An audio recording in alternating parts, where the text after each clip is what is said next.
Bayangkan sebuah negara muda yang baru merdeka, dipimpin oleh orator ulung, namun tak lama kemudian terguncang oleh kudeta, reformasi besar-besaran, hingga hari ini jadi kekuatan ekonomi di Asia. Inilah kisah panjang Indonesia, dari Soekarno sampai sekarang. Bukan sekadar sejarah, ini adalah kisah perjuangan dan transformasi bangsa. Era Soekarno. Setelah proklamasi kemerdekaan pada tanggal 17 Agustus tahun 1945, Soekarno menjadi presiden pertama Indonesia. Di bawah kepemimpinannya, Indonesia menghadapi tantangan besar, agresi militer Belanda, konflik internal, dan pencarian identitas nasional. Soekarno dikenal dengan ide, nasakom, nasionalisme, agama, dan komunisme, untuk mempersatukan bangsa.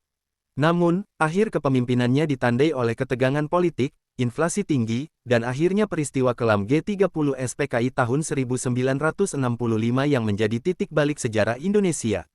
Era Soeharto. Setelah G30 SPKI, Soeharto naik ke tampuk kekuasaan dan memulai Orde Baru. Ia menjabat selama lebih dari 30 tahun. Di bawahnya, ekonomi tumbuh pesat, pembangunan merata, tapi dengan harga kebebasan sipil dan demokrasi yang ditekan. Korupsi, kolusi, dan nepotisme mewarnai rezim ini. Akhir kekuasaannya terjadi pada 1998, saat krisis moneter menghantam Asia dan gerakan reformasi dari mahasiswa serta rakyat memaksa Soeharto mundur. Era Reformasi. Masuklah Indonesia ke era reformasi. B.J. Habibie tahun 1998 sampai tahun 1999. Mewarisi kekacauan, tapi berhasil membebaskan pers dan memulai reformasi politik. Di bawahnya, Timor Timur lepas dari Indonesia. Abdurrahman Wahid Gus Dur tahun 1999 sampai tahun 2001 tokoh pluralisme, tapi kepemimpinannya singkat karena konflik politik. Megawati Soekarno Putri tahun 2001 sampai tahun 2004.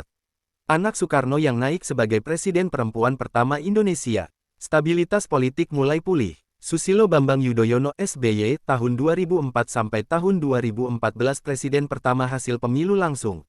Era pertumbuhan ekonomi yang stabil dan diplomasi luar negeri yang aktif. Era Joko Widodo. Joko Widodo atau Jokowi, mantan wali kota Solo dan gubernur DKI Jakarta, menjadi presiden sejak 2014.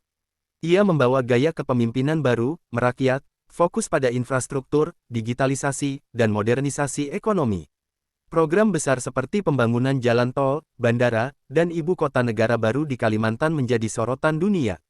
Jokowi juga menghadapi tantangan seperti pandemi COVID-19, polarisasi politik, dan tekanan global. Dari Soekarno si orator, Soeharto si teknokrat, sampai Jokowi si pekerja, Indonesia telah melewati babak-babak penting dalam sejarahnya. Bukan tanpa luka, tapi juga penuh lompatan. Dan sekarang, bangsa ini berdiri sebagai negara demokrasi terbesar ketiga di dunia, dengan mimpi besar menuju Indonesia Emas 2045. Sejarah belum selesai, karena bagian selanjutnya, bisa jadi ditulis oleh kamu. Tuliskan pendapatmu tentang pemerintahan saat ini yang dipimpin Bapak Prabowo Subianto.